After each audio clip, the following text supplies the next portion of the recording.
السلام علیکم ورحمۃ اللہ وبرکاتہ۔ الحمد للہ نحمده ونستعینه ونستغفره ونؤمن به ونتوکل علیہ ونعوذ باللہ من شرور انفسنا ومن سیئات اعمالنا من يهده الله فلا مضل له ومن يضلله فلا هادي له ونشهد أن لا إله إلا الله وحده لا شريك له ونشهد أن محمدا عبده ورسوله أما بعد أعوذ بالله من الشيطان الرجيم بسم الله الرحمن الرحيم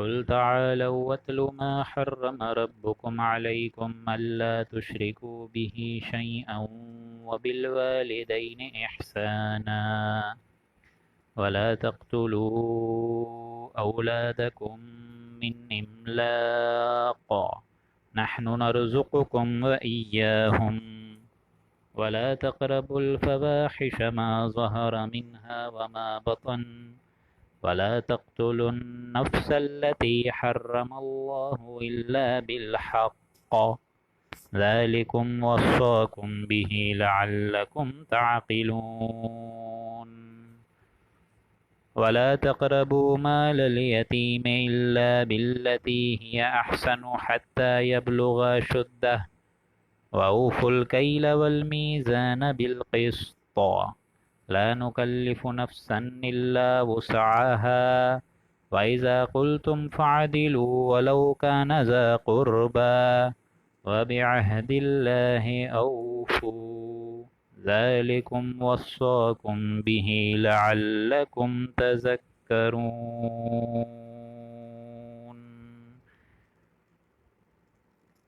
رب اشرح لي صدري ويسر لي أمري واحلل عقدة من لساني يفقهوا قولي اللهم إنك عفو كريم تحب العفو فاعف عنا اللهم لا تدع لنا في مقامنا هذا ذنبا إلا غفرته ولا هما إلا فرجته ولا كربا إلا نفسته ولا ديما إلا قضيته ولا مريضا إلا شفيته ولا ميتا إلا رحمته برحمتك يا أرحم الراحمين آمين يا رب العالمين۔ سامعین محترم، اللہ کے فضل و کرم سے اب سورہ انعام جو کہ مکی صورت ہے، چھٹی قرآن مجید کی چھٹی صورت سورہ انعام، اس کے اختتام کی طرف ہم لوگ اب بڑھ رہے ہیں، اور آج گویا کہ 19واں رکوع ہو رہا ہے اور کل انشاءاللہ آخری رکوع ہوگا 20واں رکوع۔ تو کل انشاءاللہ جو آخری رکوع ہے وہ بھی بہت اہمیت کا حامل ہے۔ میں چاہتا یہی ہوں کہ جس طرح آپ لوگ آج شرکت کر رہے ہیں انشاءاللہ کل بھی اپنی شرکت برقرار رکھیں، تاکہ دین کے جو اصل اجزاء ہیں اور جو اصل پہلو ہیں اور کن کن اعتبارات سے دین کی اہمیت ہم لوگ کے سامنے اور اجاگر ہوتی ہے آپ لوگ کو سمجھ آ جائے۔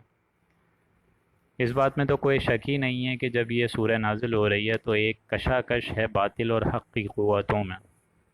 مشرکین عرب ہرگز کوئی بات حضور اکرم صلی اللہ علیہ وآلہ وسلم کی ماننے کو تیار نہیں ہیں، اور نہ اس عظیم الشان معجزے کو ماننے کو تیار ہیں جو کہ قرآن مجید ہے، بلکہ اس کے برعکس وہ حضور اکرم صلی اللہ علیہ وآلہ وسلم سے نشانیاں طلب کر رہے ہیں اپنی حسی معجزات کی، کیونکہ ان کو معلوم تھا حضرت موسیٰ حضرت عیسیٰ علیہ السلام کے پاس نشانیاں تھیں۔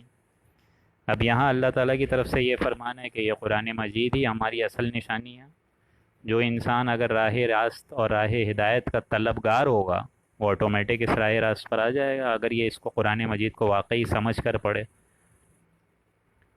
دوسری بات یہ کہ اسی دوران جب مشرکین عرب کی طرف سے ایک پریشر تھا جناب محمد الرسول اللہ صلی اللہ علیہ وآلہ وسلم پر، اسی دوران اب یہ سارا بھی معاملہ ہو رہا ہے کہ ان کے کچھ گڈمڈ عقیدوں کی باعث اور ان کے ایک مشرکانہ عقائد کی بنیاد پر انہوں نے کچھ باطل عقیدے گھڑے ہوئے تھے اور اللہ پر جھوٹ اور تہمت باندھ کے وہ لگاتے تھے۔ افتراء علی اللہ، یہ بھی آیت ہم لوگ پڑھ چکے ہیں پہلے کہ وہ جھوٹ، تہمت اور افطرا بازی کرتے تھے۔ ان کی اصل بحث جو ہے وہ کتاب کے خلاف ہوتی تھی، اور نہ ان کے پاس اس بات کو واضح کرنے کے لیے کوئی پراپر ایویڈنس ہوتا، نہ کوئی پراپر شریعت ہوتی، نہ کوئی قرآن مجید کی طرف سے واضح ہدایت ان کو اس چیز کی دی گئی، کبھی نہیں، بلکہ اپنے من گھڑت عقیدوں پہ ہی انہوں نے اپنی زندگی گزاری۔ اسی من گھڑت عقیدوں میں ایک چیز یہ بھی انہوں نے کری کہ یہ جو لات عزا منات اور اسی طریقے سے جو فرشتوں کو اللہ کی بیٹیاں قرار دینا شروع ہو گئے، اور اسی طریقے سے اس سے بھی آگے بڑھ کر شرک کے بعد رہتی دنیا میں یہ جو جانور مویشی ہیں، بکرے ہیں بکریاں ہیں، اونٹ ہیں اونٹنی ہیں، بھیڑ بکری ہیں، گائیں ہیں، ان سب کو اللہ کے مد مقابل کرنا شروع کر دیا، اور نہ صرف یہ بلکہ ان کو اپنے بتوں پر ایک دوسرے کے لیے حرام قرار دے دیا۔ حالانکہ حرام تو وہ چیزیں ہیں جو کہ اللہ نے حرام کی ہیں، جن کا تعلق شریعت سے ہے۔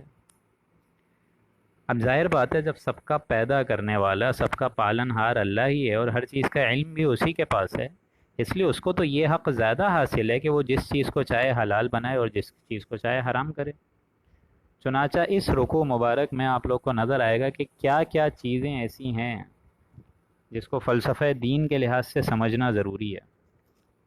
فلسفہ دین میں کیا کیا چیزیں اہمیت کی حامل ہیں اور کیا کیا چیزیں حرام ہیں، یا کن چیزوں کو اللہ سبحانہ و تعالیٰ نے محترم ٹھہرایا ہے۔ تو یہ خلاصہ ہے بیسیکلی، اور یہاں مضمون تفصیل سے آگے چل کے آپ لوگوں کو 2 رکوعوں میں نظر آئے گا سورہ بنی اسرائیل کے، تیسرا اور چوتھا رکوع، جب ہم لوگ انشاءاللہ 15واں پارہ پڑھیں گے کہ اصل دین کی بنیادیں کیا ہیں، اس کے اجزاء کیا ہیں، تو وہاں آپ لوگ کو معلوم ہوگا۔ اس سے پہلے بھی یہ مضمون آ چکا ہے سورہ بقرہ میں، جب یہودیوں کو بتا دیا گیا تھا اور ان سے ایک عہد لے لیا تھا، میثاق اللہ نے لے لیا تھا کہ کیا کیا چیزیں دین کی اصل اہمیت کی حامل ہیں، وہ بھی ہم پڑھ چکے ہیں۔ اس کے بعد پھر یہ مضمون آ چکا ہے سورہ نساء میں کہ اصل دین کی تعلیمات کیا ہیں۔ اب اس کے بعد اور کھل کے یہاں آ رہا ہے، اور اس سے مزید نکھر کر سورہ بنی اسرائیل کے تیسرے چوتھے رکوع میں آئے گا، جس کا اب خلاصہ ہم لوگ اس ایک رکوع 18ویں کے بعد 19ویں رکوع میں انعام کے پڑھ رہے ہیں۔ تو آئی ایم شیور میں یہ بات سمجھانے کے لیے پوری طریقے سے میں نے اپنی کوشش کری کہ یہ بات آپ لوگ کو سمجھ آ جائے۔ اب اس تمہیدی گفتگو کے بعد ہم لوگ اب بسم اللہ کرنے جا رہے ہیں۔ اعوذ باللہ من الشیطان الرجیم، بسم اللہ الرحمن الرحیم۔ اتلو ما حرم ربکم علیکم، اے نبی آپ ان سے کہیے کہ آؤ میں تم کو وہ چیزیں پڑھ کر سناؤں جن کو تمہارے رب نے تم پر حرام فرمایا ہے۔ تم نے بیٹھ کے یہ لات عزا منات کے نام پر عقیدہ گھڑ لی ہیں، تم نے یہ گھڑے باندھ لی ہیں، تم نے یہ شرک عقائد کو جنم دے دیا ہے، تم نے یہ فلاں بت فلاں دیوی فلاں نام پر بکری اور بکروں کو اپنے اوپر حرام قرار دے دیا ہے۔ تو آؤ میں تم کو بتاؤں کہ کیا چیزیں دین کی لحاظ سے بہت اہمیت کی حامل ہیں اور بہت زیادہ معیار رکھتے ہیں۔ قل، اے نبی آپ ان سے کہیے، تعالوا اتلو، ادھر آؤ میں تم کو بتاؤں، تم کہاں جا رہے ہو، میں تم کو وہ چیزیں پڑھ کر سناؤں، علیکم، جو اللہ نے تم پر نازل فرمائی ہیں تمہارے رب کی طرف سے، اور تمہارے رب نے تم پر حرام کیا شے فرمائی ہے، وہ چیزیں اب میں پڑھ کر سنا رہا ہوں۔ وہ کیا ہے؟ نمبر 1، اللہ تشرکو بہ شیئا، کہ اللہ کے ساتھ کسی چیز کو شریک مت ٹھہراؤ۔ اللہ کے ساتھ کسی شے کو بھی شریک اگر کسی نے ٹھہرا دیا تو اس کا انجام صرف اور صرف آگ ہے، آگ، جس کو حضور نے فرمایا، بلکہ قرآن مجید کی آیت ہے یہ تو، ان الشرک لظلم عظیم، کہ شرک جو ہے وہ ظلم عظیم۔ بات بتا چکا ہوں کہ شرک وہ واحد گناہ ہے کہ اگر انسان اس دنیا میں توبہ کر لے مرنے سے پہلے پہلے، یہ بھی نہیں کہ موت آ جائے اس ٹائم توبہ کرے، ایسی توبہ کا کوئی فائدہ نہیں ہے، لیکن اگر کوئی ایتھیسٹ ہے، کوئی ہندوانہ رسموں کو دیکھ رہا ہے، ہندوانہ عقیدے رکھ کے زندگی گزار رہا ہے، لیکن ایک بار ایمان کی روشنی منکشف ہو جائے، قرآن مجید سمجھ آنا شروع ہو جائے اور اللہ تعالیٰ ایمان سے نواز دے، اس کے بعد اس شرک سے توبہ، مکمل توبہ ضروری ہے۔ کیونکہ اگر توبہ کیے بغیر اس شرک میں ملوث ہو کے کوئی انسان اس دنیا سے چل بسا تو اللہ بالکل معاف نہیں کرے گا۔ دوستوں، اللہ اپنے قاعدے میں بہت سخت ہے، بہت سخت ہے۔ جب ہم سارے اللہ کے پاس جائیں گے تو اس کے مطابق فیصلے ہوں گے، ہماری یوں وشفل تھنکنگز پہ فیصلے نہیں ہوں گے، کیونکہ اللہ تعالیٰ خود کہتا ہے کہ جب میں ساری دنیا کو کھلا رہا ہوں، پلا رہا ہوں، سلا رہا ہوں، پہنا رہا ہوں، رزق پرووائڈ کر رہا ہوں، ساری چیزیں جب میں کر رہا ہوں تو میری ہی ذات میں شرک، اللہ تشرکو بہ شیئا، اللہ تعالیٰ شرک معاف نہیں کرے گا۔ تو تم لوگ بھی اے انسانوں اللہ کے ساتھ کسی چیز کو اپنا شریک مت ٹھہراؤ، یہ تمہارے رب نے حکم دیا ہے، رب نے۔ نمبر 2، وبالوالدین احسانا، اور والدوں کے ساتھ، والدوں کا مطلب یہاں کیا ہو گیا؟ والدین یعنی پیرنٹس، والد بھی اور والدہ بھی، تم اپنے ماں باپ کے ساتھ حسن سلوک احسانہ. اب یہ چوتھا مقام ہے قرآن مجید کا، بلکہ ابھی تو سورہ بنی اسرائیل ہم نے پڑھی نہیں ہے، لیکن تیسرا مقام ہے قرآن مجید کا کہ اللہ کے حق کے بعد فوراً بعد والدین کا حق آیا ہے یہاں پہ. اس کے بعد جو چوتھا مقام آئے گا وہ سورہ بنی اسرائیل میں آپ لوگ پڑھیں گے. اف لکما ولی تنہر اف لکم، کہ ان کو اف تک مت کہو، اف تک نہیں کہنا ہے. اور آج دیکھیں والدین کے سامنے ان کی اولادیں کیا ان کا حشر کر رہی ہیں، کیا عزتوں کا جنازہ نکالا ہوا ہے. یہاں اللہ کے حق کے فوراً بعد یہاں کیا بتائے، وبالوالدین احسانہ، والدین کے ساتھ اچھا نیک سلوک. یعنی آپ لوگ دیکھتے ہیں کسی جگہ آپ لوگ کام کر رہے ہوں تو کس طرح آپ لوگ باس سے اپنے ادب و احسان کے ساتھ بات کرتے ہیں. آپ لوگ جاتے ہیں کہیں پہ بھی، پروفیشنل لائف سب نے آپٹ کی ہوئی ہے، کوئی ڈاکٹر ہے کوئی انجینئر ہے، جب آپ کا باس آپ کے سر پر مسلط ہوتا ہے، کوئی میٹنگ کراتا ہے، کتنے پیار محبت سے ادب و احترام سے آپ بات کرتے ہیں. تو وہ ادب، وہ احترام، وہ شفقت، وہ محبت، وہ عقیدت آپ لوگوں کو والدین کے سامنے دکھاتے ہوئے کیا ہو جاتا ہے؟ وہی جھکاؤ آپ کا والدین کے سامنے کیوں نہیں ہوتا؟ ایسے والدین جو بچوں کو پہلا قدم اٹھانے میں ان کی مدد دیتے ہیں اس دنیا میں، تو وہی والدین کے بچے جب بوڑھے ہو جاتے ہیں تو ان کو، والدین کو سپورٹ کیوں نہیں کر سکتے ان کے آخری قدموں میں؟ وبالوالدین احسانہ، والدین کے ساتھ اچھا سلوک.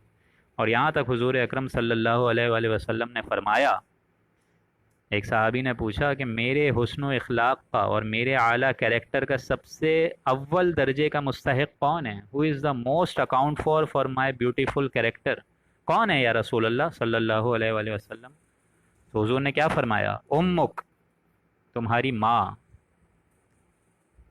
یعنی دیکھیں کتنا بلاغت کا احساس، دیکھیں آپ لوگ کہ وہی والدہ جو کہ 9 مہینے تک پیٹ میں رکھتی ہے، اس کے بعد بچہ جن کے نکالتی ہے، پھر وہ بوڑھی ہوتی ہے، آپ کی جوانی کا دور، ساری چیزیں کتنی ایک عظیم الشان ایک لانگ ٹرم پروسیس ہے. بچپن سے جب روٹیاں کھلانا شروع کرتی ہے تو کھلاتے کھلاتے کھلاتے کھلاتے بڈھی ہو جاتی ہے، 1 روپیہ بھی اپنی اس قیمت کا وہ ادا نہیں کرتی، وصول نہیں کرتی. اور اس کے سامنے کیا حشر کر رہی ہوتی ہے اس کی اولاد، یہ آپ سب کے سامنے ہے. اور یہ اولاد اور زیادہ نکھر جاتی ہے جب اس اولاد کی شادی ہوتی ہے، کیونکہ یہی شادی ایک وجود میں لے آتی ہے آپ کی ایک محبت کے ایک نئے وجود کو، ایک نئے ادارے کو. ایک نئے ادارہ جو ہے وہ آپ کی محبت کا مرکز بن چکا ہے. اب وہاں آپ کی اصل محبت ٹیسٹ ہوگی. اور اسپیشلی شادی کے بعد جب اولاد ہو جائے تو آپ کی گویا کہ محبت تقسیم ہو جاتی ہے. ایسے میں والدین جو ہیں وہ حسرت محسوس فیل کرتے ہیں، احساس کمتری فیل کرتے ہیں کہ کبھی یہی تھا نا وہ میرا بیٹا یا بیٹی جو کہ میرے پاؤں کے گرد لپٹتا تھا، مجھ سے کھیلتا تھا. لیکن آج یہی معاملہ اولادوں کے ساتھ والدین جو ہیں دیکھ سکتے ہیں آپ سارے کے سارے. اس میں ڈھکی چھپی بات تو ہے نہیں، اولاد کیا حشر کر رہی ہے والدین کا، جس کو حضور نے فرمایا کہ قیامت تب تک قائم نہیں ہو سکتی جب تک ماؤں کو ذلیل و خوار نہ کرائے گی ہو. اور اسپیشلی جب تم دیکھو انسانوں، جب بچے اپنے ماں باپ کو ذلیل کر رہے ہوں، اسپیشلی ماں کو، اور اسپیشلی بچیاں اپنی ماؤں کو ذلیل کر رہی ہوں، جس کے بارے میں حضور نے فرمایا کہ جب جو ہے جانور اپنے آقا کو جنم دے گی، اس طریقے کی کوئی حدیث ہے، مجھے یاد نہیں آ رہا فل. لیکن اصل چیز یہ ہے کہ جب پرجا اپنی آقا کو جنم دے گی، مطلب اصل کانسیپٹ یہ ہے کہ جب جونیئرز اپنے والدین کے سینئر بن جائیں گے، اصل کانسیپٹ یہ ہے. وبالوالدین احسانہ، والدین کے حسن سلوک. تو حضور نے فرمایا کہ تمہاری والدین کا سب سے اچھا، والدہ کا سب سے اچھا جو حسن سلوک ہونا چاہیے تمہاری والدہ کے ساتھ. صحابہ نے کیا فرمایا پھر؟ ثم من یا رسول اللہ، اس کے بعد پھر حضور نے فرمایا امک، تمہاری ماں. پھر فرمایا ثم من، پھر حضور نے فرمایا تمہاری ماں. اب اگر بلاغت کے حساب سے دیکھیں تو یہ بہت اعلیٰ کلام ہے، لیکن سلیس اردو یا سلیس عربی کے لحاظ سے دیکھیں تو آپ دیکھیں نا، ایک ہی چیز پوچھے جا رہے ہیں صحابہ، تو حضور بھی ایک ہی چیز بتائے جا رہے ہیں. حالانکہ صحابی سمجھ گئے کہ میں سمجھ گیا ماں کا حق پہلے ہے، میں اس کے بعد پوچھ رہا ہوں. لیکن the prophet use to continue it, continue it, continue it. کیوں؟ یہ ایک سبق دینا تھا امت کو کہ یہی امت ماؤں کا کیا حشر کرے گی، کس ذلیل و خوار طریقے سے ان سے رویہ رکھے گی، یہ بتانا تھا حضور اکرم صلی اللہ علیہ وآلہ وسلم کو. اس لیے 3 دفعہ فرمایا. اور پھر چوتھی دفعہ فرمایا ابوک، تمہارا والد. آپ سب کی والدہ کے انڈر جو آپ لوگوں کی تمیز اور تربیت وجود میں آ گئی اور آپ پل گئے، وہ چھت بھی آپ کو کس نے پرووائڈ کری ہے؟ اس ماں کو. وہ چھت بھی، وہ شیلٹر بھی آپ کے باپ نے پرووائڈ کرا ہے. ایک دن اگر والد صاحب آپ کے بجلی کا اور کرایہ کا اور یہ ساری کے سارے گیس کا اور بجلی کا ان ساری چیزوں کا بل سے ہاتھ روک لے تو آپ سب کو باپوں کی عظمت کا احساس ہو جائے گا. وَبِالْوَالِدَيْنِ احسانہ، والدین کے ساتھ حسن سلوک ہوگا. بلکہ آگے جا کے تو آپ لوگ پڑھیں گے انشکر لی وَلِوَالِدَيْکَ، شکر میرا کرو اور اپنے والدین کا. شکر اللہ کا اس لیے ہوگا کیونکہ والدین کے دل میں بھی جو محبت ڈالی ہے وہ اللہ نے ہی ڈالی ہے. وَلَا تَقْتُلُوا أَوْلَادَكُم مِّنْ إِمْلَاقٍ، اور اپنی اولادوں کو بھوک اور افلاس کے سبب مت قتل کیا. اپنے کھانے کا پتہ نہیں ہے، اولادوں کو کیسے کھلائیں؟ جاؤ ان کو جا کے قتل کر دو. یہ ہوتا ہے کہ نہیں ہوتا ہے؟ ہم اپنا پیٹ کیسے پالیں؟ کس طرح اپنا پیٹ بھریں؟ پھر آگے اولادیں بھی رو رہی ہیں. انسان یہ کرتا ہے غفلت میں، جا کے کسی کنویں میں پھینک کر آ جائے گا، کسی سمندر کے اندر جا کے پھینک کر آ جائے گا، کسی اونچائی سے گرا دے گا، ٹرین کے سامنے آ جاتی ہیں مائیں. ہوتا ہے کہ نہیں ہوتا ہے؟ اسپیشلی انڈیا میں. وَلَا تَقْتُلُوا أَوْلَادَكُمْ. تیسری شے کیا ہے اللہ کے نزدیک محترم؟ کہ تم اپنی اولاد کو افلاس، بھوک، تنگی کے سبب قتل مت کر دیا کرو. نحن نرزقکم وإیاہم، ارے بھائی ہم بھی ان کو رزق دیتے ہیں اور تم کو بھی ہم دیتے ہیں. ہم ان کو بھی رزق دیتے ہیں، تم کو بھی رزق دیتے ہیں. تمہیں پھر ہم پر ایمان کیوں نہیں ہے؟ کیوں ایمان نہیں ہے تم لوگوں کو ہم پر؟ جب ہم تمہارا پیٹ بھر دیتے ہیں، بچپن سے لے کے بڑھاپے تک تم کو پہنچا دیتے ہیں، تو کیا ان کو نہیں کھلائیں گے؟ اگر پوری دنیا میں اگر یہ جو رزق ہے، معاش ہے، یہ اگر انسانوں کے ہاتھ میں ہو جائے تب تو یہ پوری دنیا فساد کا اڈا بن جائے. لیکن یہ اللہ نے اپنے ہاتھ میں رکھا ہے تاکہ کوئی انسان کو اللہ بھوکا نہ سلائے. پرندوں کو آپ دیکھ لیجئے، صبح اڑتے ہیں، نکلتے ہیں گھروں سے، تو کیا وہ کوئی جاب پہ جا رہے ہوتے ہیں؟ لیکن اللہ تعالیٰ سب کے پپوٹوں کو بھرتا ہے کہ نہیں بھرتا؟ سب کرتا ہے کہ نہیں کرتا؟ نحن نرزقکم وإیاہم، ہم ان کو بھی رزق دیں گے، ہم تم کو بھی دیں گے. یہاں ایک بات میں واضح کر دوں کہ پھر یہ ذریعہ کون بنے گا رزق کا؟ یہ ذریعہ مجھے اور آپ کو بننا ہے. جی ہاں، بالکل فریہ شاہ نے بالکل صحیح حدیث مجھے ریمائنڈ کرا دی کہ لونڈی اپنے آقا کو جنم دے گی. یہ حدیث تھی جو میں والدین کے ساتھ حسن سلوک کے بارے میں اس کے ضمن میں فرما رہا تھا کہ لونڈی جب اپنے آقا کو جنم دے گی، اس کا مطلب یہ ہے کہ قیامت آ جائے گی. یعنی لونڈی اسپیشلی بیٹیاں اپنے آقا یعنی اپنے والدین کو باتیں سنائے گی. جنم دینا یعنی ایک طریقے سے سینئر اتھارٹی رکھنا اپنے اوپر. تو یہ معاملہ ہونے والا ہے، اور زیادہ یہ بھی سمجھ لیجئے زیادہ دور نہیں ہے یہ معاملہ. ان قریب وہ دجال لعین جو ہے اور دجالی فتنہ اس کا ظہور ہونے والا ہے. وہ دور نہیں ہے، یہ سارے معاملات ہو رہے ہیں، پے در پے ہو رہے ہیں، اور تمام نشانیاں قیامت کی آلموسٹ ہو رہی ہیں اور ہوتی جائیں گی. جس کے بارے میں سورہ حامیم سجدہ میں آپ لوگ پڑھیں گے، سنریہم آیاتنا فی الآفاق وفی انفسہم، ہم ان کو اپنی نشانیاں دکھاتے رہیں گے. آفاق میں بھی کوئی نیا بلیک ہول دریافت کروا دیں گے، لوگ کہیں گے ارے واہ، یہ تو اللہ کی ایک اور قدرت آ گئی. وفی انفسہم، ان کے اندر بھی ایسے ایسے ہارمون نکل آئیں گے، ایسے ایسے گلینڈز نظر آ جائیں گے، ان کو پتہ ہی نہیں چلے گا. حتی یتبین لہم انہ الحق، تاہاں کہ یہ بات اور واضح اور مبرن اور کھل کر اور نمایاں ہو کر نکھر کر واضح ہو جائے گی کہ یہ قرآن مجید ہی دراصل حق ہے. وَلَا تَقْتُلُوا أَوْلَادَكُم مِّنْ إِمْلَاقٍ نَحْنُ نَرْزُقُكُمْ وَإِيَّاهُمْ، ہم ان کو بھی رزق دیں گے اور تم کو بھی دیں گے. اور یہاں میں یہ بات واضح کر دوں کہ یہ ذریعہ پھر کون بنے گا؟ یہ نیک لوگ ذریعہ بنیں گے. یہ میں اور آپ انشاءاللہ ذریعہ بنیں گے. اس کی ایک امید رکھا کریں کہ ظاہر بات ہے اللہ تعالیٰ جب ہمیں مال دے رہا ہے تو یہ ہمارا حق ہے کہ ہم ایسے لوگوں کے حقوق کا خیال رکھیں. کوئی بیچارہ بھوکا سو رہا ہے کسی اسٹاپ کے نیچے، تو جا کے اس کو کھانا دیں، اس کی مفلسی کو دور کرنے کی اپنی تا حد امکان کوشش کریں، اس کا ذریعہ بننے کی کوشش کریں. کسی رفع حاجات کی، کسی بیمار کی، کسی تنگ پرست انسان کی تنگی کو دور کرنے کا ذریعہ بنے، چاہے وہ زکوٰۃ سے ہو، صدقات سے ہو، خیرات سے ہو، سب چیزوں سے. ولا تقربوا، اب یہ دیکھیں نمبر 4 پہ کیا آ گیا؟ ولا تقربوا الفواحش ما ظہر منها وما بطن. اور چوتھی چیز حرام کیا ہے؟ کہ تم بے حیائی کے جتنے طریقے ہیں ان کے پاس تک مت بھٹکو، چاہے وہ خفیہ ہو چاہے وہ اعلانیہ ہو. پہ بےہودہ فلمیں، خفیہ نیٹ پہ جو ہے ایک اوریانی اور فحاشی کا جو ایک سیلاب آیا ہوا ہے، انسان آرام سے اٹریکٹ ہو رہا ہے اس پہ. اور یہاں اللہ تعالیٰ کیا بتا رہے ہیں؟ قریب تک نہیں جانا ہے بے حیائی کے جتنے طریقے ہیں. چاہے وہ ظاہر ہوں چاہے پوشیدہ ہوں. اور آج ہمارا معاملہ کیا ہے کہ ایسی چیزیں دیکھ کے باقاعدہ خوش ہو رہے ہیں اور دوستوں کو بھی آگے آگے پہنچا رہے ہیں. یہ امر بالمعروف اور نہی عن المنکر کی ٹھیک 180 ڈگری اپوزٹ ٹرن ہے جو آج امت مسلمہ کر رہی ہے. اور بائٹ کے بعد میں روتے ہیں کہ کورونا آ گیا ہے، ہمارا معاشی نقصان ہو گیا، ہماری جانوں کا نقصان ہو رہا ہے، اور امریکنز کو کیوں اللہ تعالیٰ اتنا خوش رکھا ہوا ہے. آپ سمجھ رہے ہیں بات کو؟ ولا تقرب الفواحش. اب یہی بات ہے نا، یہ جو میں اتنا خون کھولاتا ہوں یہ کیوں کھولاتا ہوں؟ اگر مجھے اور آپ کو قرآن مجید پر یقین ہو کہ یہ اللہ کا کلام ہے تو آپ کو کیا نہیں لگتا کہ ہم انہی چیزوں کی پیروی کریں گے جن چیزوں سے اللہ تعالیٰ روک رہا ہے؟ کریں، مان لیں دل سے کہ یہ اللہ کا کلام ہے.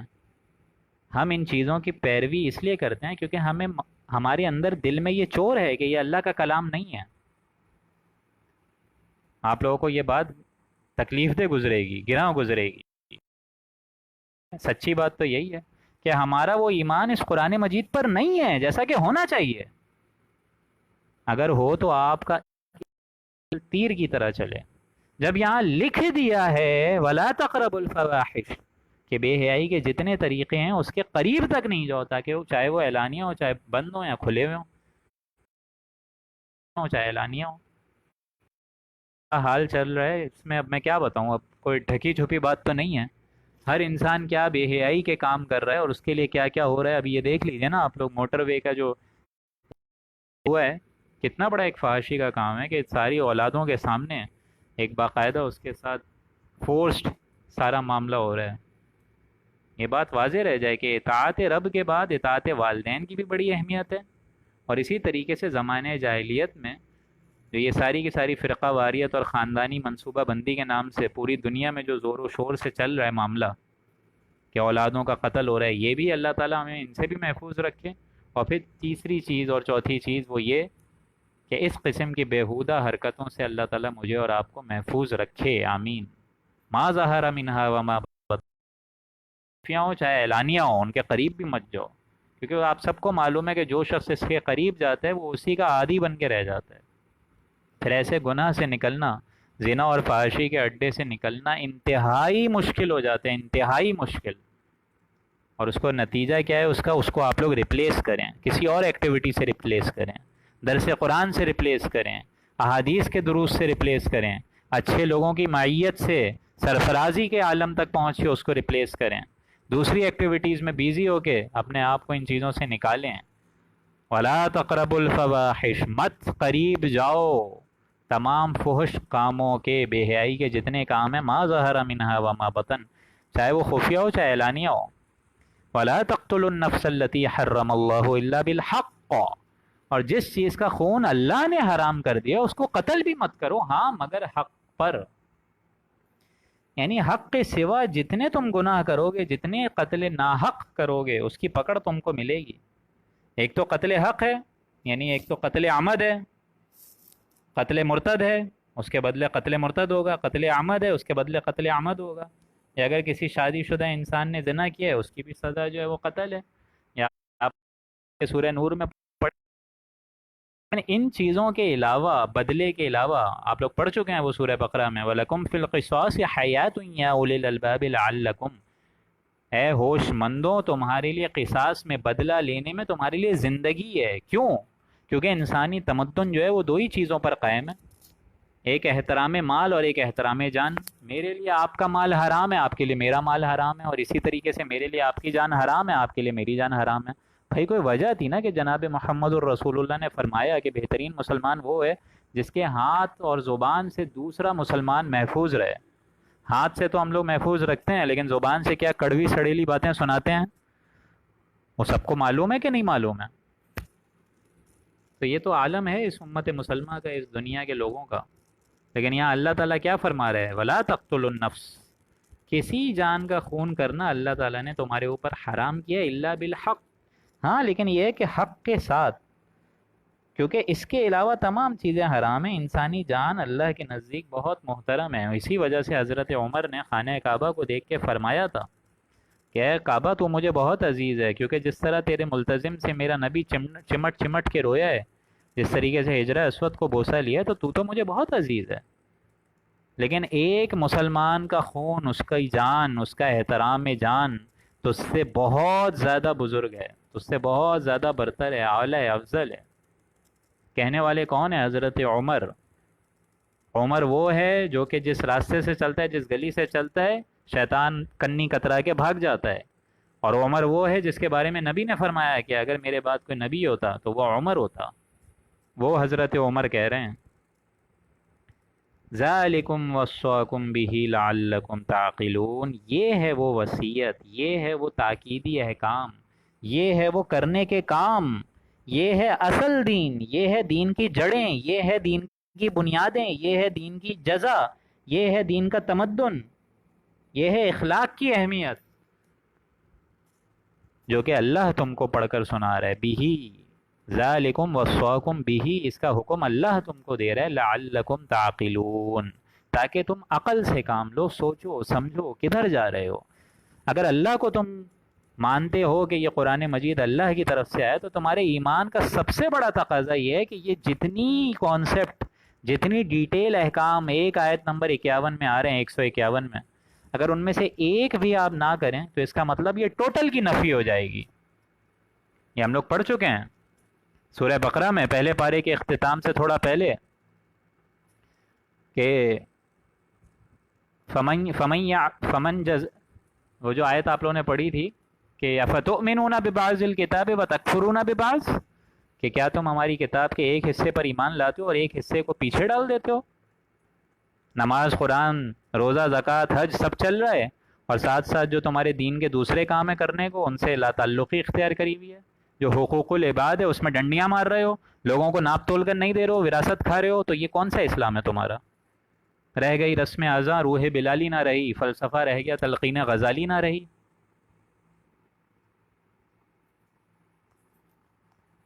یہی تو معاملہ ہے نا، جس کی وجہ سے سارے معاملات خراب ہو جاتے ہیں۔ مسلمانوں میں وہ لہو باقی نہیں ہے، وہ جسم و جنوں باقی نہیں ہے، کلمہ و نماز، روزہ و زکوٰۃ، کلمہ و روزہ، زکوٰۃ و حج سب باقی ہے، تو باقی نہیں ہے۔ مسلمان خود کہاں باقی ہے؟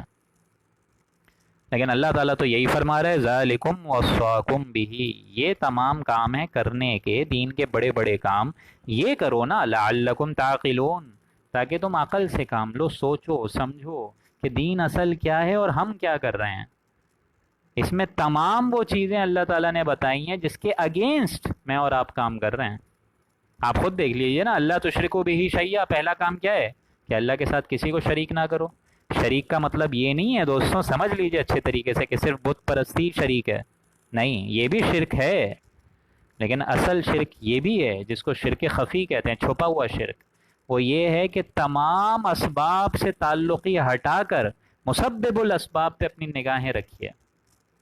ساری چیزیں ہیں، گاڑی میں پیٹرول بھی ہے، ساری ٹیوننگ بھی میں نے کرائی ہوئی ہے، اور ساری سی این جی بھی بھری ہوئی ہے، اور ابھی تیل آئل سب کچھ ڈالا ہوا ہے میں نے، لیکن میں کل لیاقت نہیں پہنچ سکتا جب تک کہ اللہ کا اذن نہ ہو، جب تک کہ اللہ کی مرضی نہ ہو۔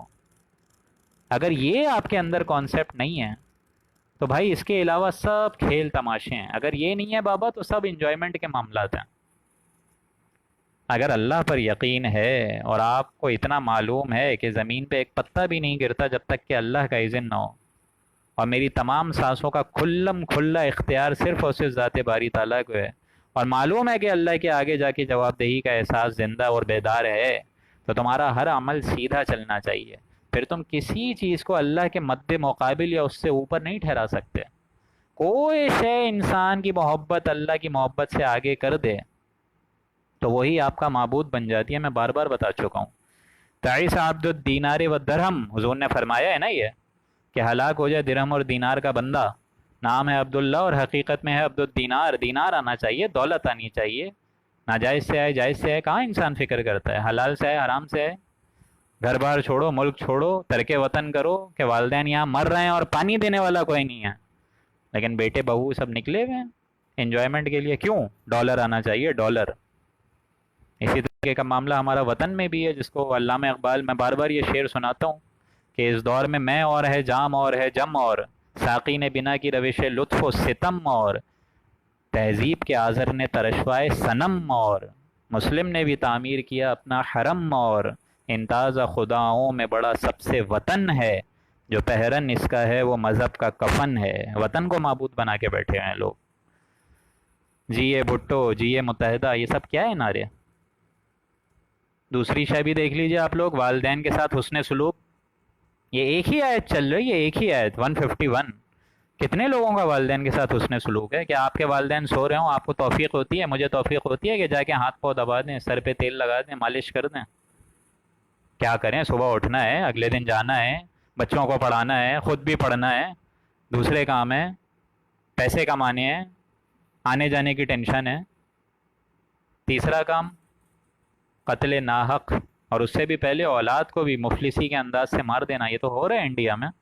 بڑی بڑی جو عورتیں ہیں وہ لے جا کے اپنے آپ کو سمندر میں پھینک رہی ہیں، بچوں کو پھینک رہی ہیں، ٹرین کے آگے پھینک رہے ہیں. کیوں؟ ہمارے خود کے کھانے کی ایسی کی تیسی ہوئی ہے، ان کو کس طرح کھلائیں گے؟ 2 وقت کا خود کا نہیں پتہ، ان کو کیا کھلائیں گے؟ چوتھا کام دیکھ لیجئے آپ لوگ. حالانکہ اللہ نے بولا ہے کہ ان کو بھی رزق میں دیتا ہوں، نحن نرزقکم وإیاہم، اور تم کو بھی میں ہی دوں گا، تم کہاں جا رہے ہو؟ اور آگے دیکھ لیجئے، فواحش ما ظہر منہا وما بطن، ہر فحاشی کے قریب تک نہیں جانے، چاہے وہ خفیہ ہو چاہے اعلانیہ ہو. یہ تو ہمارے نفس کا معاملہ ہے، ہلکی سی نفس کی ہلکی سی جنبش ہوتی ہے اور انسان اس معاملے پہ نکل جاتا ہے. چھٹی چیز دیکھ لیجئے، کسی نفس کو قتل ناحق نہیں کرنا ہے. قتل مرتد ہے، قتل مرتد کے بجائے قتل مرتد ہو جائے، قتل عمد کے بجائے قتل عمد ہو جائے، یہ تو جائز ہے. کسی زانی نے، کسی شادی شدہ نے زنا کیا، اس کو بھی مارنا جائز ہو جائے گا. سورہ نور میں آپ لوگ پڑھیں گے یہ. لیکن اس کے علاوہ کہ ایک انسان اور مچھر کی جان میں کوئی فرق نہیں رہا، اسپیشلی اس کراچی جیسے شہر میں. آج سے 7-8 سال پہلے جو بوری سسٹم آیا تھا، یاد ہے آپ لوگ کو کہ نہیں؟ معلوم ہوتا ہے انسان کی جان کی تو کوئی حقیقت ہی نہیں رہی. اور یہاں رسول اللہ فرما رہے ہیں کہ بہترین مسلمان وہ ہے جس کے زبان اور ہاتھ سے دوسرا مسلمان محفوظ رہے. تو کیا یہ ہوتا ہے اچھا مسلمان؟ جو بات بات پہ دوسروں کو گالم گلوچ کرے، دوسروں کی تہمتیں لگائے، دوسروں کی غیبتیں کرے، یہ ہے مسلمان؟ ہے شہادت گو الفت میں قدم رکھنا. لوگ سمجھتے ہیں آسان ہے مسلمان ہونا، اتنا آسان نہیں ہے مسلمان ہونا. یہ ساری کنڈیشن پوری کرو گے. ذالکم وصاکم بہ، یہ ہے وہ تاکیدی حکم جس کو اللہ تم کو دے رہا ہے. لعلکم تعقلون، تاکہ تم عقل سے کام لو، سوچو سمجھو کہاں رہے ہو. نہ کہیں جہاں میں اما ملے، جو اما ملی تو کہاں ملی، میرے جرم خانہ خراب کو تیرے عفو بندہ نواز ملی. ولا تقربوا مال الیتیم الا باللتی ہی احسن، اور یتیم کے مال کے قریب تک نہیں جانا ہے مگر ایسے طریقے سے جو کہ مستحسن ہو. بھلائی سے آپ چلے جائیے، نیک نیتی سے آپ چلے جائیے کہ اس کا مال جو ہے میں اپنا بھی مال اس میں ملا دیتا ہوں تاکہ یہ یتیم اپنی کفالت پوری طریقے سے میرے ذریعے کر لے، بلوغت تک پہنچ جائے، میں اس کی شادی کر لوں. اگر یہ نیت ہے تو اللہ تعالیٰ آپ کے مال میں بھی برکت دے گا. لیکن اگر گڑمڑ کرنے کی نیت ہے، یتیم کا مال ناحق کھانے کی جلدی ہے کہ جلدی جلدی اس کا کھا جاؤ مال، ایسا نہیں ہو کہ اس کی پوری جائیداد حلپ ہو جائے، سلب ہو جائے، یہ معاملہ نہیں چلے گا پھر. اور یہ بھی ہو رہا ہے. اس پوری جو 2 آیات ہیں یہ دیکھ لیجئے، یہ امت مسلمہ کا کیا حشر نشر ہو رہا ہے. اور یہ اللہ کی صرف 2 آیات ہیں، 2 آیات، 6667 آیت میں صرف 2 آیات کا میں آپ کو حوالہ دے کے بتا رہا ہوں. 2 آیات، just 2 verses of the holy Quran. ولا تقربوا مال الیتیم، مال یتیم کے قریب تک نہیں جانے. ہاں اگر کوئی بہترین معاملہ ہے ٹھیک ہے، اس حساب سے جایا جا سکتا ہے. ان کی کفالت ہے، ان کی سرپرستی ہے، ان کو اپنی بلوغت تک کسی طرح احسن طریقے سے پہنچانا ہے، جائز ہے. پھر حتی یبلغ اشدہ، یہاں تک کہ اپنے وہ بلوغت تک نہ پہنچ جائیں، ان کے اندر سمجھ آ جائے، ایک شعور آ جائے، حقیقت ان پر منکشف ہو جائے، اس کے بعد مال کے یتیم کے قریب جا سکتے ہو. اسی آیت کے حساب سے دوسری بات، وَأَوْفُوا الْكَيْلَ وَالْمِيزَانَ بِالْقِسْطِ، اور ناپ اور تول دونوں میں پورا پورا دیا کرو انصاف کے ساتھ. کتنے لوگ ایسے ہیں جو کہ 1 کلو سیب پہ 1 کلو ہی سیب دے رہے ہیں، 1 درجن کیلے پہ 1 درجن ہی کیلے دے رہے ہیں. کتنے لوگ ایسے ہیں جن کے ترازو جو ہے وہ ڈنڈیاں نہیں مار رہے ہیں. یہاں اللہ کا قانون کیا ہے؟ ناپ تول میں کمی نہیں کرنی. لیتے وقت تو پورا ناپ تول یا تول کرنا ہے، مگر دیتے وقت ایسا نہیں کرنا کہ ڈنڈی مارو، کہ دوسرے کو کم کم چپکا دو یا گندا سڑا مال چپکا دو. یہ نہایت پستی اور اخلاق سے گری ہوئی باتیں ہیں دوستوں. اور اسی وجہ سے قوم شعیب میں یہی اخلاقی بیماری ہوئی تھی جو اس کی تباہی کے مرکز بنے. وہ ہوتا ہے کیا ہے؟ کچھ بھی نہیں ہے نا، ایک ہلکی سی ہاتھ کی جنبش ہی تو ہے، ہلکی سی ڈنڈی ہی تو مارنی ہے نا. اگر ہلکی سی ہاتھ کی آپ کی جنبش ہے اس ٹھیلے والے کی، تو معلوم یہ ہوتا ہے کہ یہ ایمان کی نفی ہے، آپ کے اندر ایمان نہیں ہے۔ یا تو آپ کے اندر ایمان نہیں ہے کہ اللہ دیکھ رہا ہے، یا تو تم کو آخرت کا یقین نہیں ہے کہ اللہ کے آگے جا کے جواب دہی کرنی ہے۔ اور کیا ہوگا تیسرا حکم؟ اور کیا ہوگا؟ وَأَوْفُوا الْكَيْلَ وَالْمِيزَانَ بِالْقِسْطِ، ناپ تول میں پورا پورا دیا کرو انصاف کے ساتھ، بلکہ اپنی اضافی بھی دے دو گے تو اس میں تمہارے مال میں اللہ برکت دے گا۔ یہ کیوں ان لوگوں کو ٹھیکیداروں کو لاس ہو رہا ہے؟ یہ سارے کے سارے ٹھیلے چلانے والوں کو کیوں معاشی تنگی کا شکار ہو رہے ہیں؟ کیوں؟ نیت، نیت۔ میں یہ نہیں بول رہا سارے ٹھیلے والے ایسے ہیں، لیکن کچھ تو ہیں نا ایسے پاکستان میں، 100 میں سے 20 لوگ تو ہوں گے نا۔ وَأَوْفُوا الْكَيْلَ وَالْمِيزَانَ بِالْقِسْطِ، ناپ اور تول دونوں میں پورا پورا دینا ہے انصاف کے ساتھ۔ بلکہ آگے جا کے تو آپ لوگ 29 میں 30ویں پارے میں یہ بھی پڑھیں گے کہ جو لوگ ناپ تول میں کمی کر رہے ہیں ان کو کیا یہ یقین نہیں ہے اعلیٰ ربک کہ وہ اللہ کے رب کے آگے کھڑے ہوں گے؟ جواب دہی کا احساس ان کے اندر نہیں ہے؟ کیا یہ جو ناپ تول میں کمی کر رہے ہیں یہ کیا بھول گئے ہیں کہ اللہ کے آگے بھی جا کے جواب دہی کرنی ہے؟ لا نکلف نفسا الا وسعها، ہم کسی جان کو اس کے مکان سے زیادہ تکلیف دیتے ہی نہیں ہیں، اس کے امکان اس کی حیثیت سے زیادہ تو ہم لوگ کسی کو آزماتے ہی نہیں ہیں۔ کسی کو ٹھیلے والا بنایا ہے تو اس کے پیچھے بھی کوئی رضا ہے اللہ کی، کسی کو اللہ تعالیٰ نے کروڑ پتی بنایا ہے تو اس کے پیچھے بھی اللہ کی کوئی حکمت ہے۔ کروڑ پتی کو اس لیے کروڑ پتی بنایا تاکہ دیکھے اللہ تعالیٰ کہ یتیموں کا حق ادا کرتا ہے کہ نہیں، مال کا حق ادا کرتا ہے کہ نہیں، اللہ کی شریعت کے احکامات کو آگے پھیلاتا ہے کہ نہیں، صدقے خیرات فطرات کرتا ہے کہ نہیں، وراثت کا حق ادا کرتا ہے کہ نہیں، یا اپنی حوث کو دیکھتا ہے؟ اس کو اکاؤنٹ فور کرنا پڑے گا میدان محشر کے۔ اللہ تعالیٰ تو نے مجھے اتنی دولت دی تھی، اللہ پوچھ سکتا ہے نا کہ اے عبداللہ میں نے تمہیں اتنی دولت دی تھی، تم نے کیا کیا؟ حرام کے ذریعے کمائے اس سے یا جائز کاموں میں لگایا؟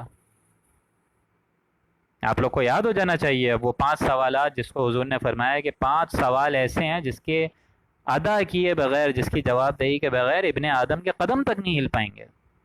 نمبر 1، مال تم نے کہاں سے کمایا؟ آپ نے مال کہاں سے کمایا؟ جائز سے، حرام سے، ناجائز سے، کہاں سے؟ یا حلال سے؟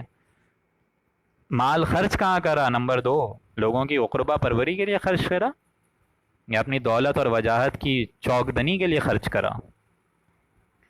نمبر 3 سوال، تمہیں اتنی ہم نے عمر دی اس میں تم نے کیا کیا؟ 60 70 کوئی کم برس تو نہیں ہوتے، اس میں کیا کیا ہے تم نے؟ کیا حرکتیں کر کے آئے ہو اوپر ہمارے پاس؟ نمبر 4، جو تمہیں علم دیا تھا اس پر عمل کتنا کیا؟ 5واں سوال میرے ذہن سے تھوڑا ہل گیا ہے، لیکن اصل یہ ہے کہ جو علم دیا تھا اس پہ عمل کتنا کرا تم نے؟ ہاں، اور 5واں سوال، جو جوانی ہم نے تمہیں دی تھی وہ کہاں لگائی تھی؟ حرام کاموں میں یا حلال کاموں میں؟ اسی لیے فرمایا وَأَوْفُوا الْكَيْلَ وَالْمِيزَانَ بِالْقِسْطِ لَا نُكَلِّفُ نَفْسًا إِلَّا وُسْعَهَا، ہم کسی جان کو اس کے امکان سے زیادہ تکلیف دیتے نہیں ہیں۔ غریب کو بھی غریب بنایا ہے تو اس کو دیکھنا ہوگا، ہم دیکھیں گے کہ مستر ہو کر ایسا تو نہیں اپنی نفس اپنی ہتھیلی پر اپنی جان کو رکھ کر آگے لوگوں کے سامنے بھیک مانگنا شروع کر دے۔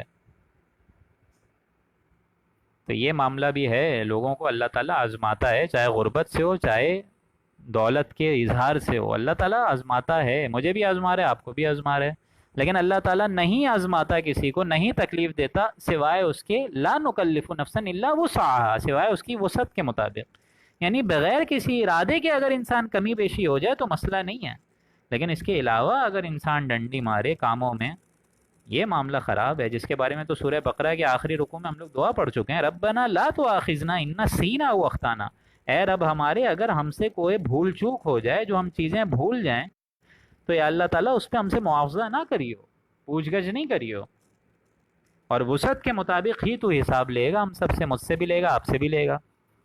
اور یہ وسعت کن چیزوں سے بنتی ہیں؟ سورہ بقرہ کا آخری رکوع آپ لوگ آج جا کے پھر ریوائز کر لیجئے گا، وسعت کے بارے میں پورا ڈیٹیل کانسیپٹ میں نے وہاں بتایا ہے، آج سے تقریباً 3 4 مہینے پہلے، جولائی یا جون کے اراؤنڈ، کہ وسعت بنتی ہے ایک شاکلہ سے۔ میرے اندر ایک شاکلہ موجود ہے، نفس موجود ہے، ایک جسم موجود ہے۔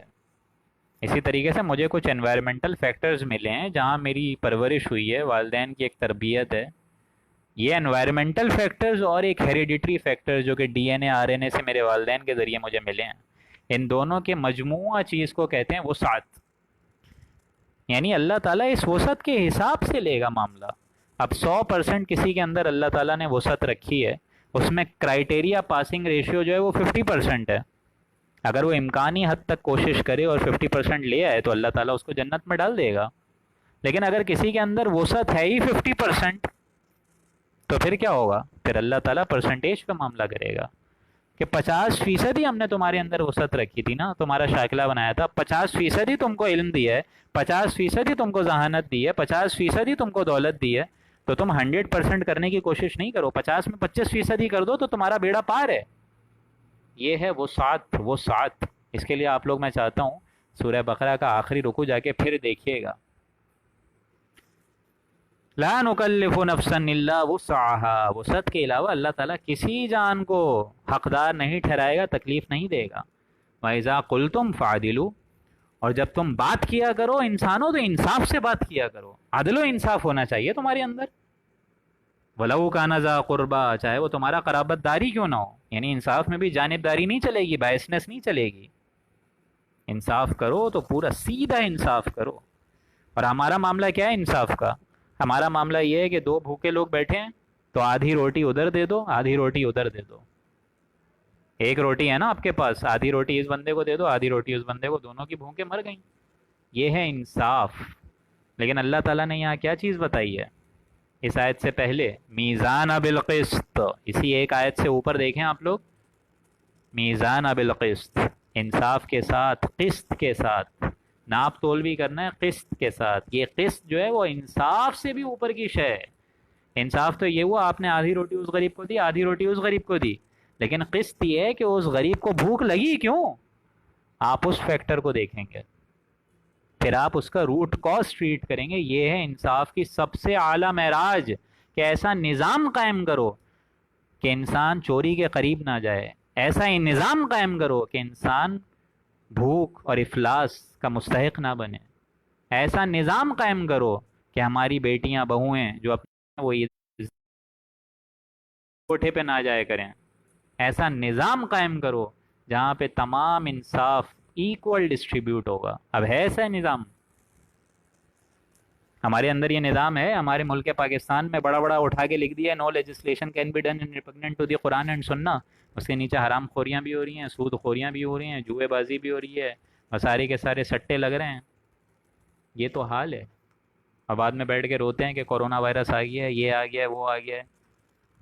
اور اس پہ وشفل تھنکنگ بھی ہے کہ ہم تو کچھ بھی کر لیں، تیرے محبوب کی امت میں سے ہیں، چاہے چوری کرنے والے ہیں، زانی ہیں، ڈاکے ڈالنے والے ہیں. اللہ اکبر. وَبِعَهْدِ اللَّهِ أَوْفُوا. آگے ایک اور حکم آ رہا ہے کہ اللہ تعالیٰ سے جو عہد کیا ہے اس کو پورا کرو. جو بھی عہد کیا جائے اللہ کے نام سے، اللہ کے حوالے سے، اللہ کی قسم کھا کر، اس کو پورا کرو بھائی. کتنا بڑا عہد ہے جو کہ 5 وقت ہم نماز میں بولتے ہیں ایاک نعبد و ایاک نستعین، کہ اللہ تیری ہی مانیں گے اور کسی کی نہیں مانیں گے اور تجھ سے ہی مدد چاہیں گے. کیا یہ ہوتا ہے یا اس کے علاوہ ہوتا ہے؟ تمہاری دوستیاں ہوں باغیوں کے ساتھ اللہ کے، اللہ سے دشمنی پالی ہوئی ہو، نافرمانی کی زندگی جی رہے ہو اور دوسرے لوگوں کو خوش کر رہے ہو، اور تم کھڑے ہو جاؤ نماز میں، کھڑے ہو کے 5 وقت بول رہے ہو ایاک نعبد و ایاک نستعین، تمہیں اس کا مطلب بھی نہیں پتہ. تم کس کو بے وقوف بنا رہے ہو؟ یہ حماقت ہے دوستوں، حماقت ہے. آپ سے بڑا پھر جاہل کوئی نہیں ہوگا. سوری ٹو سے دس. اگر آپ کے اندر یہ اہمیت کا حمل ہی نہیں ہے، اگر آپ کو پتہ ہی نہیں ہے مجھے اور آپ کو کہ ہم کس کے آگے یہ لفظ بول رہے ہیں، تو آپ اس ذات کی بات مانیں گے، بالکل مانیں گے. ایاک نعبد و ایاک نستعین، پھر ہر لفظ آپ کے دلوں کی گہرائی سے نکلے گا کہ جب میں نے اپنا پالن ہاری اللہ کو سمجھ لیا ہے، اپنا معبود برحق ہی اللہ کو سمجھ لیا ہے، تو کاہے کو انسان جو ہے دوسرے راستوں پر چلے. اس کے علاوہ کیا عہد ہے جو ہم دنیا میں آنے سے پہلے کر کے آئے ہیں؟ الست بربکم قالوا بلا، کہ جب ہماری روحیں اللہ کے سامنے موجود تھیں، جو اگلی صورت کا مرکزی عمود ہے، سورہ اعراف میں وہ آیت آپ لوگ کو نظر آئے گی کہ جب اللہ نے تمام روحوں کو جمع کرا اور پوچھا کہ کیا میں تمہارا رب نہیں ہوں؟ الست بربکم. تو ہم سب نے، میری بھی روح ہوگی، آپ کی بھی روح ہوگی. حضور فرماتے ہیں جندن، لشکروں کے لشکر، روحوں کے وہاں اللہ کے یہاں کوئی ایسا کولڈ اسٹوریج ہے. یہ آپ لوگ پڑھیں گے سورہ اعراف میں اس کا ذکر آئے گا. اللہ نے مجھ سے بھی عہد لیا تھا، آپ سے بھی لیا تھا. جناب محمد الرسول اللہ کی بھی وہاں عظیم الشان نورانی وجود اور روح موجود ہوگی.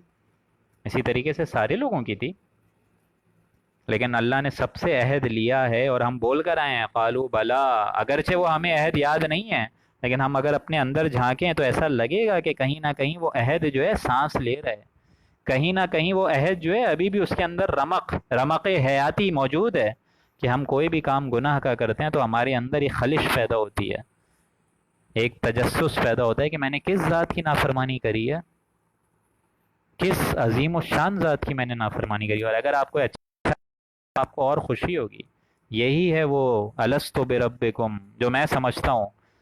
اللہ تعالیٰ کمی بیشی معاف فرمائے، لیکن میرے اندر یا آپ کے اندر اگر اللہ تعالیٰ نے یہ چیز رکھی ہے دوستوں، کہ اگر ہمیں گناہ کرتے ہوئے تکلیف ہوتی ہے اور نیکی کرتے ہوئے سکون ملتا ہے، تو آپ لوگ اللہ کے آگے سروے سجود ہو جائیں کہ ابھی کچھ نہ کچھ ایمان الحمدللہ موجود ہے، کچھ نہ کچھ تو ہے انشاءاللہ۔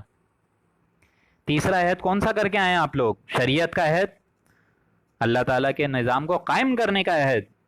ایک اور عہد آپ کر کے آئے رسول اللہ کے ذریعے سے صلی اللہ علیہ وآلہ وسلم میدان محشر میں، کہ آپ پہنچائیں وہ جو کہ یہاں نہیں ہیں، فَلْيُبَلِّغُ الشَّاهِدُ وَالْغَائِبَ، جو یہاں نہیں ہیں قیامت تک آنے والے مسلمانوں کو یہ فرض منصبی اب پہنچاؤ گے تم لوگ۔ میں اگر رسول ہوتا جزیرہ نمایاں عرب کے لیے تو بات ختم ہو چکی ہوتی، لیکن میں تو رسول ہوں تمام جہان والوں کے لیے، تو اب پہنچائیں وہ جو کہ یہاں پہ نہیں ہیں، مطلب پہنچائیں وہ جو کہ یہاں پہ موجود نہیں ہیں، ان کو پہنچانا اب ہماری ذمہ داری ہے، میری اور آپ کی ذمہ داری ہے۔ تن من دھن کی بازی لگانے کا حق ادا کر دینا، اور پھر مر کر واپس اللہ کے پاس پہنچ جانا، تب اللہ ویلکم کرے گا، تب اللہ تعالیٰ انشاءاللہ میزبانی کرے گا ہم سب مہمانوں کی انشاءاللہ۔ لیکن ہمارا اگر نفسی ہمارا سب سے بڑا ایک دوست بن کے بیٹھا ہو، شیطان لعین کو ہم نے دوست بنا کے بیٹھے ہوئے ہوں، اور یہ احکامات جو اتنی تفصیل سے آ رہے ہیں ان کا سرے سے کوئی پتہ ہی نہ ہو، تو میں اور آپ کیا منہ لے کر جائیں گے اللہ کے پاس؟ ذالکم وصاکم بہ لعلکم تذکرون، یہ ہے وہ باتیں، یہ ہے وہ احکامات، یہ ہیں وہ جڑیں، یہ ہے وہ دین کی بنیادیں، یہ ہے وہ تمدن کی باتیں، یہ ہے وہ اخلاق کی باتیں جو اللہ تم کو وصیت کر رہا ہے، لعلکم تذکرون، تاکہ تم ذکر کرو، سوچو، غور کرو، فکر کرو، سمجھو، یاد رکھو۔ قرآن یاد دہانی ہے، نصیحت ہے جو ہم بھول چکے ہیں، یا اللہ جو ہم بھول چکے ہیں اسے ہمیں یاد دلا، یا اللہ جو ہمارے اندر کمی بیشی ہو گئی ہے ہمیں اس کو دور کر کر تیرے اس راہ کو آگے پھیلانے کی توفیق عطا فرما۔ وَأَنَّ هَذَا صِرَاطِي مُسْتَقِيمًا فَاتَّبِعُوهُ، اور یہ تو میرا دین ہے بڑا سیدھا راستہ جو کہ صراط مستقیم ہے، سو اس پر چلو۔ تم لوگ کہاں فرقہ واریت، لسانیت، عصبیت، قومیت میں بٹ کے رہ گئے ہو؟ کس دین کو فالو کر رہے ہو؟ یہ ہے میرا دین، ذالکم وصاکم بہ لعلکم تذکرون وان ھذا صراطی مستقیما، یہ میرا دین ہے، سیدھا سیدھا دین ہے، اس کو قائم کرو، اللہ کی راہ سے جدا راستوں کو مت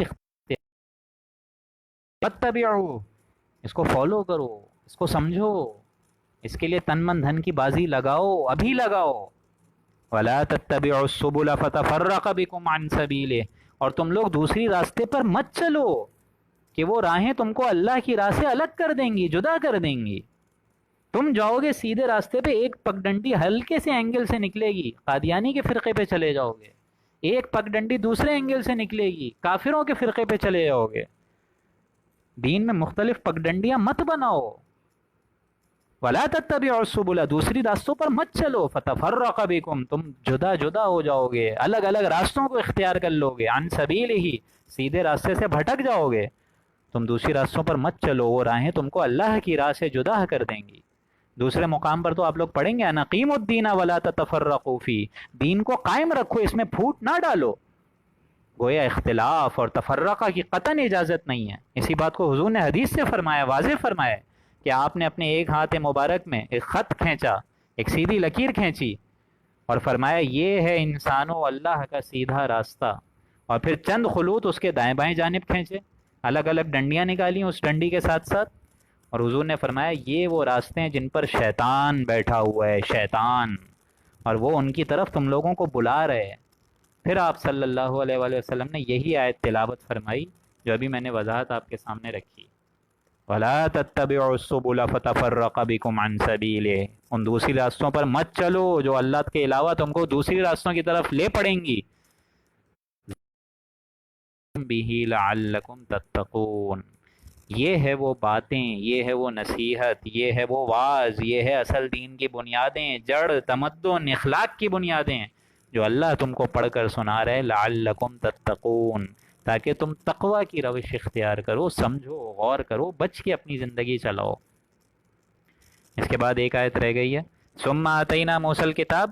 اسی طریقے سے ہم نے حضرت موسیٰ علیہ السلام کو بھی، موزس کو، حضرت موسیٰ علیہ السلام کو ہم نے کتاب دی تھی تورات، تماما علی الذی احسن و تفصیلا لکل شیء، جس پر عمل کرنے والوں پر پوری نعمت پوری ہو چکی تھی اور تمام احکامات کی تفصیل بھی بیان ہو چکی تھی. یہ سارے احکامات ان لوگوں کے تورات میں بھی دیے ہوئے تھے، یہی باتیں لکھی ہوئی تھی، کوئی الگ سے بات تو نہیں تھی. حضور اکرم صلی اللہ علیہ وآلہ وسلم کی پیشن گوئیاں بھی تھیں، قرآن مجید کے بارے کا بھی راستہ تھا قرآن مجید کے مناسبت سے. یہ تو Quranic versions of the old testament جو تیسرے اور چوتھے رکوع میں آئیں گی سورہ بنی اسرائیل کے، ان سے بھی ہم نے عہد لیا تھا جیسا اے مسلمانوں تم سے لے رہے ہیں. اب انہوں نے بھی اس عہد شکنی کری، عہد کو خلاف کری، عہد کو پسے پش ڈال دیا، پیٹ پیچھے رون دیا. تو دیکھ لو اب جا کے کیا ہو رہا ہے ان یہودیوں کا معاملہ پوری دنیا میں. اور یہی معاملہ امت مسلمہ کے ساتھ بھی ہو سکتا ہے. اگر یہ ساری باتیں، اگر 151 اور 152 آیت میں اللہ تعالیٰ کی جو باتیں اگر ہم اگنور کریں گے تو ہمارے ساتھ بھی یہی ہو سکتا ہے، اور ہو رہا ہے. اللہ تو فرما رہا ہے کہ ہم نے موسیٰ کو کتاب دی علیہ السلام، جس سے اچھی طرح عمل کرنے والوں پر پوری نعمت بیان ہو چکی تھی، پوری ہو چکی تھی، اور سب احکامات کی تفصیل بیان ہو چکی تھی، لکل شیء، ہر چیز کی، وہدا، اور وہ رہنمائی بھی تھی، وہ رحمہ، اور وہ رحمت بھی تھی. لعلہم بلقاء ربہم یؤمنون، تاکہ وہ لوگ اپنے رب کی ملاقات پر اور ایمان پختہ کرتے ہیں. یہ قرآن واعظ ہے، نصیحت ہے. ہم جو بھول چکے ہیں کہ اللہ کے آگے ہمیں دوبارہ جواب دہی کرنی ہے، اس کی ایک ریکال ہے، اس کو دوبارہ ریوزٹ ہے، اس کی ایک ریویژن ہے. یہی چیز ہم لوگ بھولے رہتے ہیں، اور 40 50 60 سال کب عمر آ جاتی ہے اور اللہ کے پاس چکا ہوتا ہے ہمیں پتہ ہی نہیں چلتا ہے. جب آنکھ کھلی گل کی تو موسم تھا خزاں کا. وَهَذَا كِتَابٌ أَنزَلْنَاهُ مُبَارَک. اگلی آیت جو ہے وہ کل کی نشست میں آئے گی، لیکن میں اب آپ لوگ کے سامنے چھوٹی آیت، رکوع 20واں رکوع اسٹارٹ ہو جائے گا کل، لیکن 20ویں رکوع کی پہلی آیت کیا ہے؟ اس کتابن. اور اسی طریقے سے اللہ تعالیٰ نے یہ کتاب بھی تمہیں دے دی، جیسے موسیٰ علیہ السلام کو تورات دی تھی، اب اے مسلمانوں تم کو یہ قرآن مجید دے دیا ہے. مبارکن، جس میں بڑی خیر اور برکت والی باتیں ہیں. فاتبعو، تو اب اس کا تو اتباع کرو نا. واتقو، اور تقوی رکھو نا. لعلکم ترحمون، تاکہ تم پر رحم ہو سکے. رحم، یہی ہے وہ رحم کی بھیک جو میں اور آپ اللہ تعالیٰ سے مانگتے ہیں گڑ گڑا کے، کہ اللہ تعالیٰ ہم پر رحم فرمانا، یا اللہ تعالیٰ ہم پر روز محشر کی سختیوں سے ہلکا معاملہ فرمانا. یا اللہ اس روز کہ جس دن عرش کے سائے کے علاوہ اور کوئی سایہ دستیاب نہیں ہوگا، ہمیں اپنے عرش کے سائے کے نیچے رکھنا، ہم پر رحم فرمانا، ہمارے گناہوں کو معاف فرمانا. بے شک تیری رحمت ایک ٹھاٹے مارتے ہوئے سمندر کے برابر ہے اللہ، جو ہر چیزوں کو اپنے احاطے میں رکھ کے بیٹھی ہوئی ہے. تو یا اللہ اس رحمت کے انڈر ہم کو بھی اپنی جگہ دے دینا، ہمارے گناہوں کو مت دیکھنا اللہ، رحمت کو دیکھنا، اپنی شان غفاری کو دیکھنا، اپنی شان ستاری کو دیکھنا. اللہ سے دعا ہے کہ اللہ تعالیٰ مجھے اور آپ فرمائے، اور جو رکوع ہم نے پڑھا ہے اس پورے رکوع پر سمجھنے کی، غور و فکر کرنے کی طاقت، سعادت، توفیق عطا فرمائے. بارک اللہ لنا ولکم فی القرآن العظیم ونفعنی وإیاکم بالآیاتہ والذکر الحکیم. صدق اللہ العظیم.